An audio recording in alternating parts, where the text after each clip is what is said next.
Class. या हम सभी अपने जीवन में सुख और गुणों की अभिवृद्धि के लिए नीति के विषयों का श्रवण कर रहे हैं। नीतिकार हर दिन एक नई बात बताते हैं और वो नई बात बता कर के आपके जीवन में एक नए व्यक्तित्व का निर्माण करने का पुरुषार्थ करते हैं, क्योंकि नोबडी इज परफेक्ट हियर। यहाँ जितने भी लोग हैं कोई भी परफेक्ट नहीं है, हर किसी के अंदर कुछ ना कुछ कमियां तो हैं ही, लेकिन उन कमियों को दूर करते जाएंगे तभी तो हम अच्छे व्यक्तित्व को पा पाएंगे। होता यह है कि हम दूसरों को देखने में और दूसरों के सुधार में लगे रहते हैं, अथवा दूसरों का मेंटल स्टेटस कैसे बिल्डअप किया जाए इसमें लगे रहते हैं, जबकि सर्वश्रेष्ठ है, फर्स्ट स्टेप है हम अपने मेंटल स्टेटस को बिल्डअप करें। अगर आपने खुद को बिल्डअप कर लिया है तो दूसरा आपको देख करके बिल्डअप हो जाएगा। एक अच्छा खिलाड़ी मैदान में खेल खेलता है, किसी से बातें थोड़ा ना करता है, लेकिन उसको देख करके पूरे भारत के बच्चे खाली रोड भी जा रही हो तो हाथ घुमा के बॉलिंग करते मिलते हैं। खाली रोड में भी जाएं तो वो बॉलिंग करते मिलते हो, खिलाड़ी बोलता थोड़ा ना है। तो अगर आप अपने व्यक्तित्व का अच्छा निर्माण कर लेते हैं तो दूसरा व्यक्ति आपको देख करके आपसे सीख सकता है। इसमें उम्र से कोई मतलब नहीं, इसमें आपके व्यक्तित्व और व्यवहार से मतलब है। आज की नीति अपन थोड़ी व्यापारी वाली कर लेते, नफा नुकसान। नफा और नुकसान, नफा यानी फायदा, नुकसान यानी हानि, लाभ अलाभ। आप जीवन में कोई भी क्रिया करोगे वहाँ प्रॉफिट और लॉस दोनों है। प्रॉफिट और लॉस दोनों हैं। जिसने लॉस को सहने की शक्ति अपने अंदर जागृत कर ली है उसके जितना प्रॉफिट कोई और नहीं झेल पाएगा। Risk taking, profit and loss दोनों रहेगा। एक व्यक्ति ने, अभी राजस्थान की बात है, यहाँ डबोक एयरपोर्ट, उदयपुर के पास एक एयरपोर्ट बन रहा है डबोक के पास, उसको हल्की सी एक हिंट मिली कहीं से कि यहाँ एयरपोर्ट बन सकता है। तो उसने क्या किया, वहाँ पर जो एयरपोर्ट से लगी हुई जगह थी सामने के फेस में, जहाँ वो मॉल, डुप्लेक्स, प्लॉटिंग बहुत कुछ कर सकता है गवर्नमेंट की परमिशन के साथ, उसने वहाँ लगभग 20 एकड़ ज़मीन यानी 9 लाख स्क्वायर फीट की ज़मीन परचेज कर ली। अब उसके पास इतना पैसा था नहीं, 400 रुपीज़ स्क्वायर फीट की ज़मीन, 400 रुपये स्क्वायर फीट की ज़मीन, उसने 9 लाख स्क्वायर फीट ज़मीन ले ली। कितनी बड़ी रिस्क ली है, कितनी बड़ी रिस्क ली है। लगभग 36-40 करोड़ रुपए की ज़मीन। कुछ था, कुछ उसने बाजार से लिया, इंटरेस्ट दे रहा था, कुछ नहीं किया उसने, साल भर तो रखी रही। साल भर के बाद घोषित हुआ यहाँ एयरपोर्ट बनने वाला है। घोषणा होते ही, काम चालू होने की खबर आते ही, धीरे धीरे करते करते 2 साल में उस जगह के रेट 8,000 रुपये स्क्वायर फीट हो गया। कितना? 20 टाइम्स, 20 गुना उसने 40 करोड़ की जगह ली थी और वो 800 करोड़ की हो गई। वो केवल एक छोटा सा हिस्सा बेच दे मिठाई के किनारे की तरह और अपना लोन चुका करके फ्री। अब उसकी कितनी पीढ़ियां बैठ के खा सकती, कोई हिसाब नहीं है। ये तो जमीन की कीमत है, ये तो जमीन की कीमत है। अब वो कंस्ट्रक्शन करके कितना कमाएगा?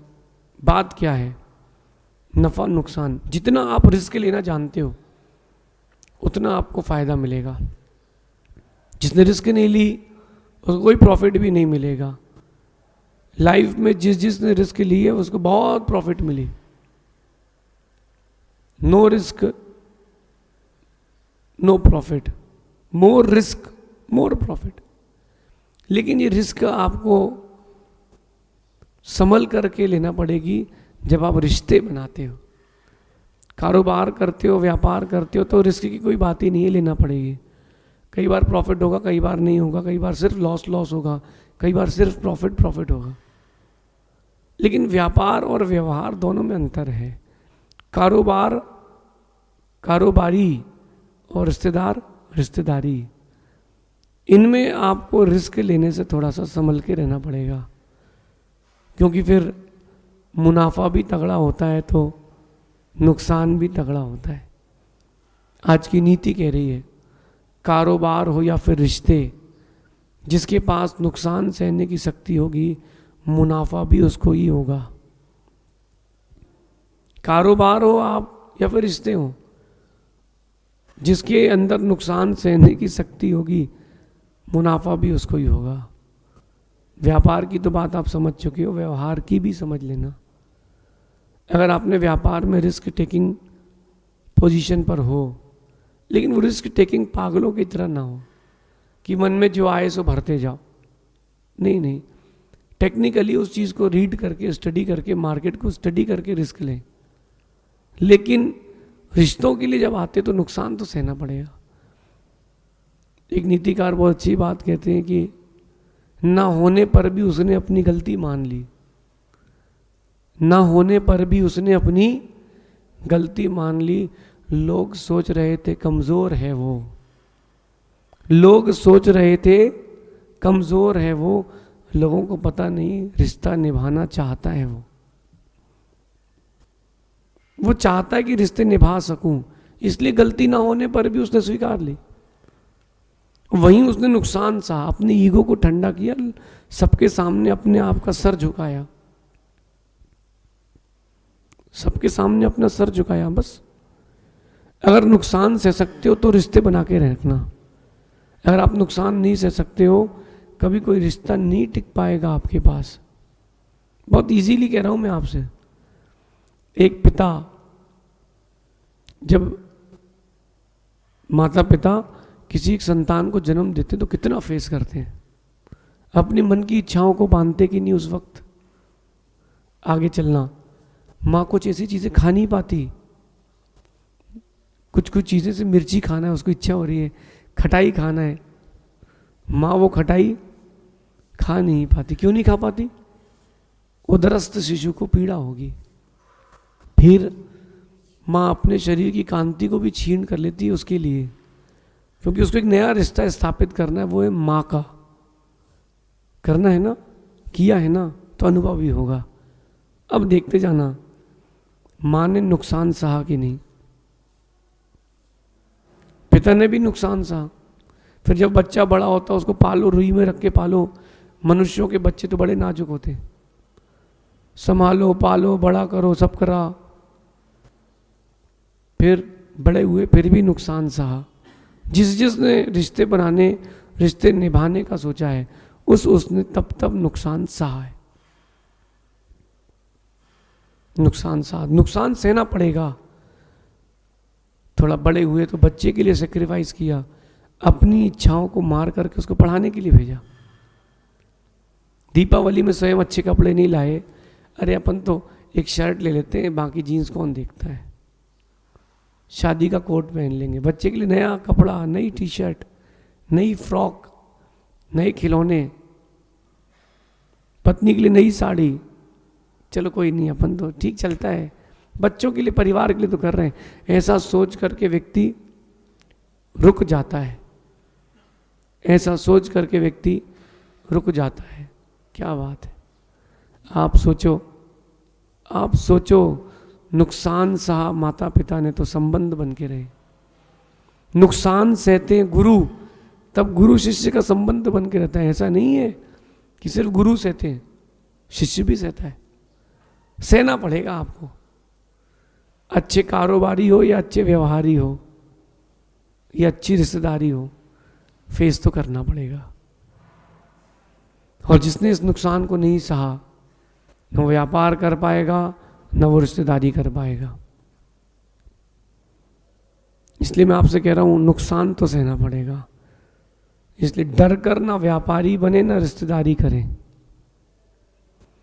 अगर आपने कोई रिश्ता स्थापित किया है तो डर कर ना रिश्तेदारी करें, ना व्यापारी बने, क्योंकि बिना नुकसान के कोई कभी आगे नहीं बढ़ पाता। कभी आप देखना, आप तो फिनिश्ड गुड लेते हो, मैन्युफैक्चरिंग स्टेट में जाना। छोटी सी बात करता हूँ, जैसे ये घड़ी है, जब ये घड़ी बनी होगी तो ये प्लास्टिक की इसकी स्टैंड बना होगा, कहीं ना कहीं सब चीज़ें बनी होगी, तो वेस्टेज भी हुई होगी। विदाउट वेस्टेज किसी भी चीज़ का आप बना नहीं सकते, कुछ ना कुछ वेस्टेज भी होती है। देखो वेस्टेज कई बार ज़्यादा निकल जाती है तो भी कंपनी वाला रिस्क लेता है।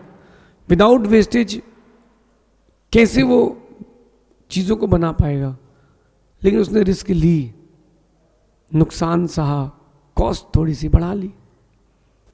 ऐसे रिश्ते हैं, बहुत मुश्किल से बनते हैं, बनना सरल है, बना के रखना कठिन है।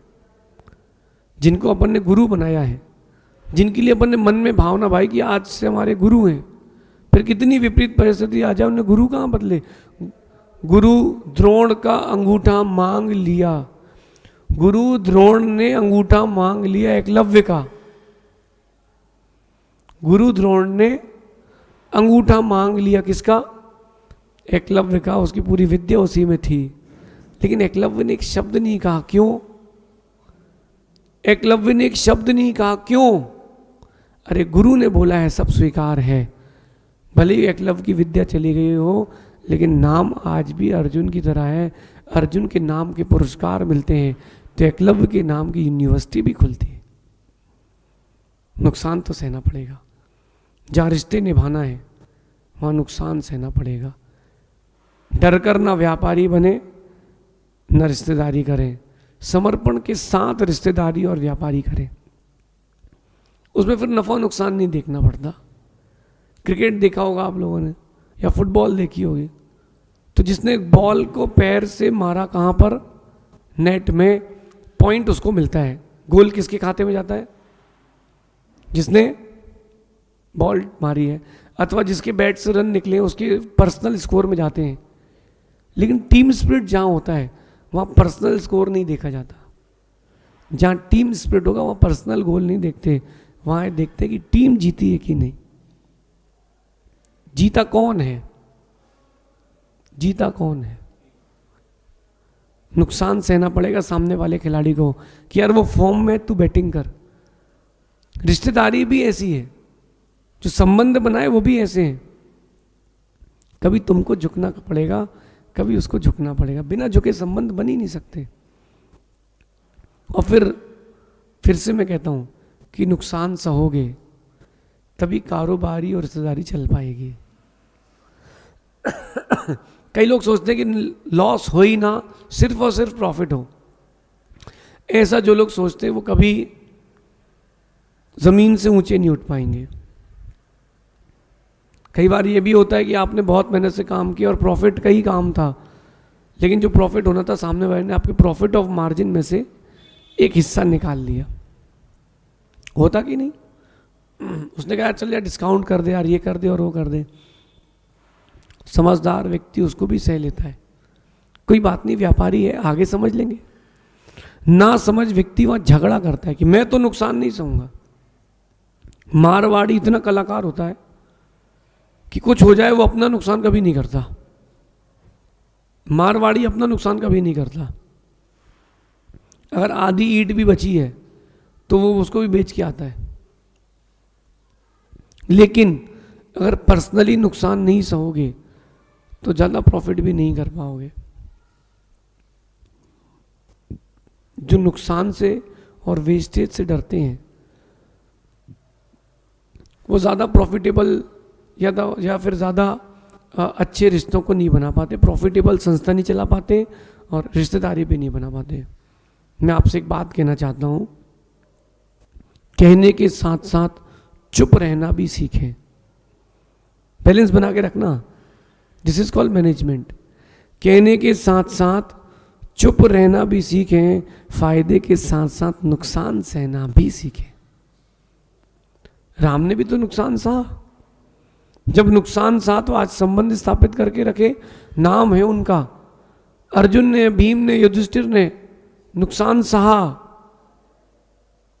इन लोगों ने नुकसान सहा। देखो आज ये हैं, व्यक्तित्व हैं। जब राम के पिता ने कहा कि बेटा अब तो मुझे राज्य भरत को देना पड़ेगा, राम कहते हैं पिताजी रघुकुल रीत सदा चली आई, प्राण जाई पर वचन न जाई। पिताजी आपके वचन का निर्वाण होगा, भाई भरत ही गद्दी पर बैठेंगे, चाहे भरत राज्य करे या मैं भरत का, मैं तो भरत का किंकर हूं। कौन कहता है? भगवान बनने वाले मर्यादा पुरुषोत्तम श्री राम।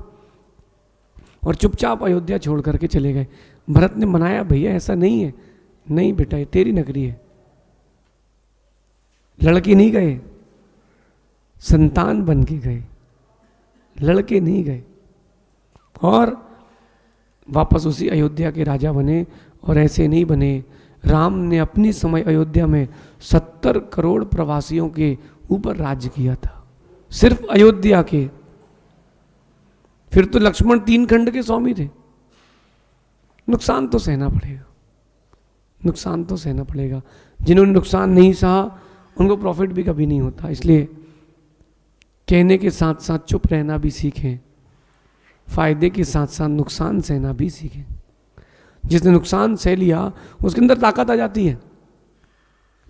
एक व्यक्ति को 20 लाख रुपए का नुकसान लग गया और उसके पास टोटल असेट 5 लाख रुपए की थी। नुकसान कितने का लगा? टोटल असेट 5 लाख की। इसके बाद वो सब कुछ करने के बाद भी 15 लाख रुपए माइनस में। उसने वो जो नुकसान था चुकाया, फिर से व्यापार चालू किया। अब उसको रिस्क लेने की ताकत आ गई है। कितने की? उसको 20 लाख रुपए की रिस्क लेने की ताकत आ गई कि मैं 20 लाख रुपए की रिस्क ले सकता हूं, मुझे कोई फर्क नहीं पड़ेगा, मैं 20 लाख रुपए की रिस्क ले सकता हूं। ऐसा उसके अंदर ताकत आ चुकी है। अब सोचना, अब समझना, उस व्यक्ति को 20 लाख रुपए नुकसान की ताकत आ चुकी है।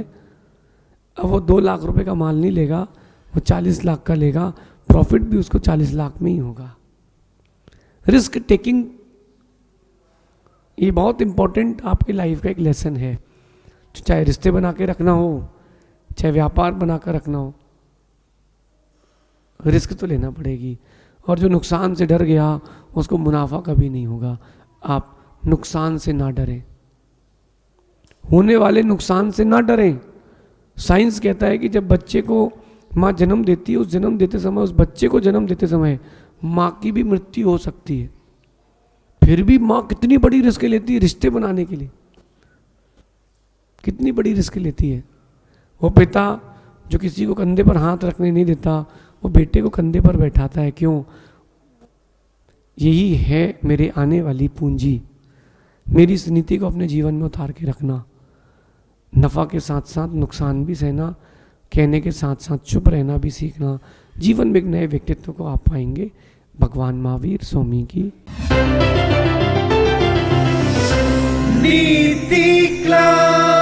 नीति क्लास।